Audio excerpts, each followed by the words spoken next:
तक्षशिला विद्यालय YouTube channel में आपनु हार्दिक स्वागत है। तो मित्रों, धोरण 9 नी अंदर सामाजिक विज्ञान विषय में प्रकरण नंबर 1 भारत में ब्रिटिश सत्तानो उदय तेमा आपणे गया विडियो में एटले के आगला विडियो नी अंदर आपणे जोयुं तो वेलेस्लीनी सहायकारी योजना। तो आ वेलेस्लीनी सहायकारी योजना जे रही भारतनी मोटा भागना जे प्रांतो हता ए प्रांतोने तेने ईस्ट इंडिया कंपनी शासन में फेरवी लीधा। तो वेलेस्ली बाद भारत में गवर्नर जनरल तरीके लॉर्ड हेस्टिंग्स भारतनी अंदर आयो, गवर्नर जनरल तरीके। हवे मित्रों याद राखजो, लॉर्ड हेस्टिंग्स अने वॉरेन हेस्टिंग्स आ बने व्यक्ति अलग है। कदाच क्यारेक तमारे पूछाय तो वॉरेन हेस्टिंग्स जे है ये भारतनो प्रथम गवर्नर जनरल है नियामक धारा मुजब, अने लॉर्ड हेस्टिंग्स जे है ये लॉर्ड वेलेस्ली पछी भारत में गवर्नर जनरल तरीके आवेल व्यक्ति है। एटले लॉर्ड हेस्टिंग्स अने वॉरेन हेस्टिंग्स आ बने व्यक्ति अलग है अने बने भारतनी अंदर नीति पण अलग दाखल करी थी। तो लॉर्ड हेस्टिंग्स भारत में आयो एटले तेने नेपाळ साथे युद्ध कर्युं अने नेपाळने युद्धनी अंदर हरावी एना जे गुरखाओ हता ए गुरखाओने एने लश्कर में दाखल कर्या। कया लश्कर में? ईस्ट इंडिया कंपनीना लश्करनी अंदर तेने गुरखाओने सैन्य में दाखल कर्या। तो आ उपरांत लॉर्ड हेस्टिंग्से पिंढाराओ साथे युद्ध करी तेमने पण पोताना अंकुश में लीधा अने तेना समयगाळा दरमियान तेने त्रीजो मराठा विग्रह करी कंपनीनी सर्वोपरिताईने भारतनी अंदर स्थापित करी। आपणे आगळ जोयुं हतुं के मराठाओ जे है ये भारतनी अंदर शक्तिशाળી बनता गया था। तो आ लॉर्ड हेस्टिंगे मराठाओने हरावी अने ईस्ट इंडिया कंपनीनी भारत में सर्वोपरिताईने स्थापित करी दीधी। तो त्यार पछी एटले के लॉर्ड हेस्टिंग्स पछी भारतनी अंदर विलियम बेंटिंग जे है ये भारतनी अंदर शासनकर्ता तरीके एटले के गवर्नर जनरल तरीके भारत में आयो। तो विलियम बेंटिंग जे भारतनी अंदर आयो तो ये अगाउना जे गवर्नर जनरलो हता तो आपणे जाणीए के वॉरेन हेस्टिंग्स थी जॉन शोर ने बाद करता तमाम जे गवर्नर जनरलो हता ये केवा हता? उग्र साम्राज्यवादी नीति ने भारतनी अंदर अखत्यार करी थी। पण विलियम बेंटिंग जे है ये अगाउना गवर्नर जनरलोनी सरखामणी में उदार मतवादी गवर्नर जनरल तरीके ओळखाय है कि जेने भारतना लोको साथे भारतना लोकोनी मुश्केलीओने थोड़ा घणा अंशे ने समझी अने सुधाराओ आपेला है। तो अगाउना गवर्नर जनरलोए जे नीति अपनावी थी कि जे साम्राज्यवादी नीति अपनावी थी ए साम्राज्यवादी नीति थी स्वाभाविक है कि जे राज्यों हता भारतना जे देशी जे रजवाड़ाओ हता ए रजवाड़ाओनी अंदर असंतोष ऊभो थयो तो हवे आ असंतोषमांथी क्यारेक एवुं बने कि एकता ऊभी थाय, बधा राज्यों एकाबीजा मळी जाए, संधि करी ले, एटले स्वाभाविक है कि अंग्रेजोने भारतनी अंदर रहेवुं मुश्केल पड़े। एटले आ एकता ऊभी न थाय ते माटे थई अने विलियम बेंटिंग जे है तेने उदार मतवादी कार्यों भारतनी अंदर करेला। जेमानुं एक आपणे जाणीए सती प्रथा विरुद्ध में जे कायदो घड़ाणो 1829 में ये आ शू कहेवाय के विलियम बेंटिंग द्वारा आ कायदो घड़वामां आवेलो हतो। तो भारतना गवर्नर जनरल तरीके विलियम बेंटिंग पछी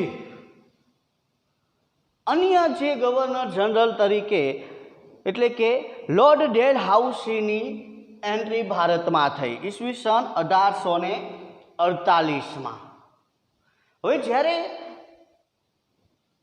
लॉर्ड डेलहाउसी भारत में आयो त्यारे मुंबईना समुद्र किनारे जे भारतना अग्रगण्य लोको हता समाजनी अंदर जे अग्रगण्य लोको हता ए स्वागत माटे थई लॉर्ड डेलहाउसीना स्वागत माटे थई अने समुद्र किनारे ज्या कारण के ભારતીયોને આશા હતી કે અગાઉનો જે ગવર્નર જનરલ એટલે કે વિલિયમ બેન્ટિંગે જે સુધારા આપ્યા એવા જ સુધારાઓ લોર્ડ ડેલહાઉસી આપશે, પણ જેવો ભારતની અંદર લોર્ડ ડેલહાઉસી આવ્યો એટલે સ્વાભાવિક છે કે આ લોકોની જે શું કહેવાય કે મનસા હતી કે આ પણ ઉદાર મતવાદી હશે એના ઉપર પાણી ફરી વળ્યું, કારણ કે લોર્ડ ડેલહાઉસી રહ્યો એ ઉગ્ર સામ્રાજ્યવાદી માનસ ધરાવતો હતો અને કોઈ પણ સંજોગોની અંદર ભારતના જે રાજ્યો છે એ રાજ્યને ઈસ્ટ ઇન્ડિયા કંપનીમાં એ ભેળવવા માગતો હતો।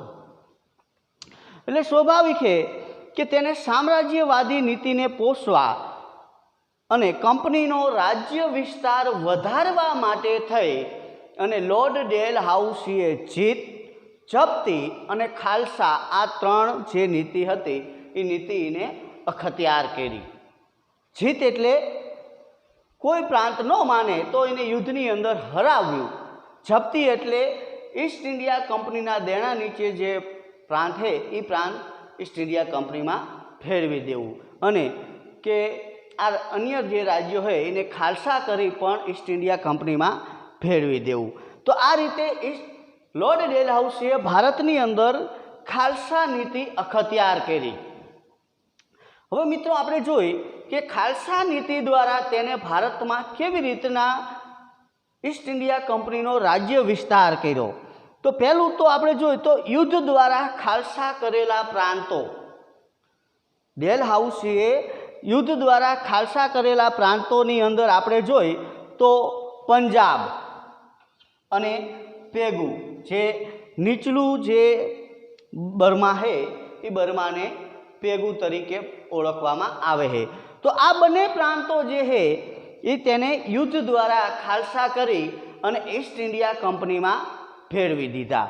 બીજું કારણ કે જેમાં શું કહેવાય કે જે રાજા અપુત્ર અવસાન પામે એવા રાજ્યોને ખાલસા કરી અને પોતાના પ્રાંતમાં તેને ફેરવી દીધા। એટલે કે જે રાજા છે શાસન કરતો હોય અને તેને વારસદાર તરીકે કોઈ પુત્ર ન હોય તો એવા રાજ્યને ખાલસા કરી અને ઈસ્ટ ઇન્ડિયા કંપનીમાં ડેલહાઉસી ફેરવી દેતો। એવા રાજ્યોની અંદર આપણે જોઈ તો સતારા, જૈતપુર, સબલપુર, ઉદયપુર જે મધ્યપ્રદેશની અંદર આવેલું છે, ઝાંસી, બઘાત અને નાગપુર, આ રાજ્યો એવા છે કે જેના રાજાઓ અપુત્ર મૃત્યુ પામ્યા હતા, જેના કોઈ સગા વારસદાર નહોતા, એટલે કે એનો કોઈ પુત્ર નહોતો। એટલે એવા રાજ્યોને લોર્ડ ડેલહાઉસીએ ઈસ્ટ ઇન્ડિયા કંપનીમાં ફેરવી દીધા। બીજા છે ગેરવહીવટના બહાના નીચે ખાલસા કરેલા રાજ્યો, જેમાંનું એક એટલે અવધ। આ અવધ પ્રાંતની અંદર ડેલહાઉસીએ નામ માત્રનો જે રાજા હતો એ રાજાને પદ ઉપરથી હટાવી અને અવધ પ્રાંતને ઈસ્ટ ઇન્ડિયા કંપનીમાં ફેરવી દીધું। તેને બાનું એવું કર્યું કે અવધની જે પ્રજા રહી એ પોતાના રાજાથી ખુશ નથી, એટલા માટે આ પ્રજાની માંગ એવી છે કે આ રાજ્યને અવધને ઈસ્ટ ઇન્ડિયા કંપનીમાં ફેરવી દેવામાં આવે। એટલે ગેરવહીવટના બહાના નીચે પણ તેને ડેલહાઉસીએ આ રાજ્યને ખાલસા કર્યું। ત્યાર પછી કરજની ઉઘરાણી તરીકે ખાલસા કરેલા રાજ્યો કે જે રાજ્યો ઉપર ઈસ્ટ ઇન્ડિયા કંપનીનું દેણું હોય એવા પ્રાંતો જે હતા એમાંનો એક એટલે નિજામનો વરાડ પ્રાંત। વરાડ પ્રાંત જે છે એ આપણે જાણીએ કે એકદમ ફળદ્રુપ હતો અને નિજામે ઈસ્ટ ઇન્ડિયા કંપનીની સૌ પ્રથમ આપણે જાણીએ કે સહાયકારી યોજના સ્વીકારી હતી અને સૈન્યનો ખર્ચ નિજામ આપી શક્યો નહીં, એટલે લોર્ડ ડેલહાઉસી દ્વારા આ નિજામનો વરાડ પ્રાંત જે રહ્યો એ આખો પ્રદેશ ખાલસા કરી અને ઈસ્ટ ઇન્ડિયા કંપનીમાં ફેરવી દેવામાં આવ્યો। પછી નામ માત્રની સત્તાનો અંત લાવી ખાલસા કરેલા રાજ્યો કે જેમાં માત્ર નામનો રાજા બેસાડવામાં આવેલો હોય એવા રાજ્યોને પણ ડેલહાઉસી દ્વારા ખાલસા કરી અને ઈસ્ટ ઇન્ડિયા કંપનીમાં ભેળવી દેવામાં આવ્યા. એવા રાજ્યોની અંદર કર્ણાટક અને તાંજોર આ બે રાજ્યો એવા છે કે જેમાં નામ માત્રના રાજાઓ શું કહેવાય કે રાજ્ય કરતા હતા. એનો જે વહીવટ રહ્યો એ અન્ય વ્યક્તિના હાથમાં હતો. એટલે આવા રાજ્યોમાં કર્ણાટક અને તાંજોરને પણ ડેલહાઉસીએ ખાલસા કરી અને ઈસ્ટ ઇન્ડિયા કંપનીમાં ફેરવી દીધા. તો મિત્રો આવી રીતે લોર્ડ ડેલહાઉસીએ પોતાનો જે સામ્રાજ્યવાદી નીતિ હતી એ સામ્રાજ્યવાદી નીતિને ભારતની અંદર ખાલસા નીતિ દ્વારા એટલે કે જીત જપ્તી અને ખાલસા દ્વારા ભારતની અંદર મોટાભાગના જે પ્રાંતો હતા એ પ્રાંતોની અંદર ઈસ્ટ ઇન્ડિયા કંપનીનું સામ્રાજ્ય એને સ્થાપી દીધું. તો આપણે જે હે આપણા માનસ ઉપર માત્ર ડેલહાઉસીની છાપ કેવી છે? સામ્રાજ્યવાદી માનસ ધરાવનારો વ્યક્તિ હતો. પણ ડેલહાઉસી સામ્રાજ્યવાદી હતો પણ સાથે સાથે સુધારાવાદી ગવર્નર જનરલ તરીકે પણ તેને ભારતમાં નામના મેળવી છે. એટલે કે એને ભારતની અંદર ઘણા બધા સુધારાઓ પણ ભારતની અંદર કરેલા છે. એમાં જોઈ તો લોર્ડ ડેલહાઉસીના સમયમાં ભારતમાં પ્રથમ રેલવેની શરૂઆત થઈ. તો મિત્રો ક્યારે થઈ? ઈસવીસન 1853માં મુંબઈ અને થાણા વચ્ચે. એટલે આવી રીતે પ્રથમ રેલવેની શરૂઆત કરનાર ગવર્નર જનરલ તરીકે કોણ ઓળખાય છે? લોર્ડ ડેલહાઉસી. એ સામ્રાજ્યવાદી હતો પણ સાથે સાથે કેવો હતો? સુધારાવાદી પણ. એટલે ભારતની અંદર પ્રથમ રેલવેની શરૂઆત મુંબઈ અને થાણા આ બે પ્રાંતો વચ્ચે ઈસવીસન 1853માં શરૂઆત થઈ. બીજો લોર્ડ ડેલહાઉસીનો સુધારો હતો ભારત અને ઇંગ્લેન્ડ વચ્ચે તેને તાર વ્યવહારની શરૂઆત કરી. ભારતમાંથી ઇંગ્લેન્ડ અને ઇંગ્લેન્ડમાંથી ભારતની અંદર તાર વ્યવહારની શરૂઆત કોને કરી? લોર્ડ ડેલહાઉસી. આ ઉપરાંત જે શહેરમાં બાંધકામ થાય એ બાંધકામ ખાતાની તેને અલગથી સ્થાપના કરી લોર્ડ ડેલહાઉસીએ. ત્યાર પછી ભારતની અંદર સૌથી મહત્ત્વનું હોય તો એ છે અંગ્રેજી કેળવણીની વ્યવસ્થા. કે ઈસ્ટ ઇન્ડિયા કંપનીમાં ભારતની અંદર જે ઈસ્ટ ઇન્ડિયા કંપનીનું શાસન હતું એ સમયગાળા દરમિયાન લોર્ડ ડેલહાઉસીએ ભારતની અંદર ભારતના જે લોકો છે એ લોકો અંગ્રેજી કેળવણી મેળવતા થાય એવી વ્યવસ્થા લોર્ડ ડેલહાઉસીએ ભારતની અંદર કરી. કે જેના કારણે અંગ્રેજી કેળવણીની સંખ્યા એટલે કે અંગ્રેજી ભણેલા ભારતીયોની સંખ્યા ધીમે ધીમે વધવા લાગી. અને મિત્રો આપણે જાણીએ કે આ અંગ્રેજી કેળવણીની શરૂઆત ભારતમાં થઈ ત્યાર પછી ભારતની અંદર જે રાષ્ટ્રવાદની જે ભાવના છે એ ભાવનાનો ધીમે ધીમે વિકાસ થયો અને એના કારણે અંગ્રેજોનો વિરોધ પણ થતો જોઈ. આ ઉપરાંત આપણે જોઈ તો લોર્ડ ડેલહાઉસી દ્વારા ભારતની અંદર વિધવા પુનઃવિવાહ અને બાળ લગ્ન પ્રતિબંધક ધારો એ લોર્ડ ડેલહાઉસીએ ભારતની અંદર પસાર કરેલા મહત્ત્વના આ બે ધારાઓ હોય કે જેને બાળ લગ્ન પ્રતિબંધક અને વિધવા પુનઃવિવાહની એને છૂટ આપી. તો આ રીતે આપણે મિત્રો જોઈ તો 1757 એટલે કે પ્લાસીના યુદ્ધથી જે આપણે શરૂઆતમાં ભણ્યા આ પ્લાસીના યુદ્ધથી શરૂ કરી અને 100 વર્ષ સુધી એટલે કે 1857 સુધી ભારતની અંદર ઈસ્ટ ઇન્ડિયા કંપનીએ ભારતના મોટા ભાગના જે પ્રાંતો હતા એ પ્રાંતોની અંદર પોતાની સત્તા સ્થાપિત કરી દીધી.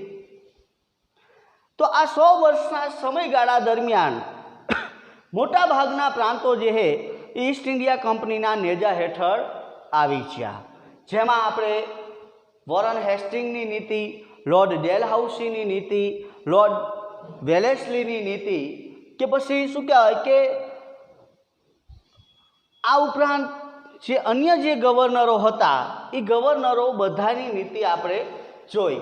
તો આ 100 વર્ષના સમયગાળા દરમિયાન ઈસ્ટ ઇન્ડિયા કંપનીએ ભારતમાં મોટાભાગના પ્રાંતોની અંદર પોતાની સત્તા સ્થાપી દીધી. હવે 1857ની અંદર આપણે બધા જાણીએ મિત્રો, અને તમે ધોરણ 8ની અંદર ભણીને આવ્યા હો કે 1757થી 1857 જે છે ત્યાં સુધીના 100 વર્ષનો સમયગાળો એટલે ઈસ્ટ ઇન્ડિયા કંપનીનો, અને 1857ની અંદર આપણે જાણીએ કે ભારતની અંદર જે આ ગવર્નર જનરલોની જે ઉગ્ર સામ્રાજ્યવાદી નીતિઓ હતી તેના વિરુદ્ધમાં ભારતીયોએ એકઠા થઈ અને ભારતની અંદર પ્રથમ સ્વતંત્ર સંગ્રામની શરૂઆત થઈ ઈસવીસન 1857માં, જે તમે ધોરણ 8માં ભણીને આવ્યા હો. તો આ રીતે આપણે જોઈ કે ત્યાર પછી ઈસવીસન 1858થી ઈસ્ટ ઇન્ડિયા કંપનીનું શાસન સમાપ્ત થયું અને ત્યાર પછી ભારતની અંદર બ્રિટિશ તાજનું શાસનની શરૂઆત થઈ. તો મિત્રો આપણે ભારતની અંદર જે આ ઈસ્ટ ઇન્ડિયા કંપનીના શાસનના 100 વર્ષના સમયગાળાનો અભ્યાસ કર્યો.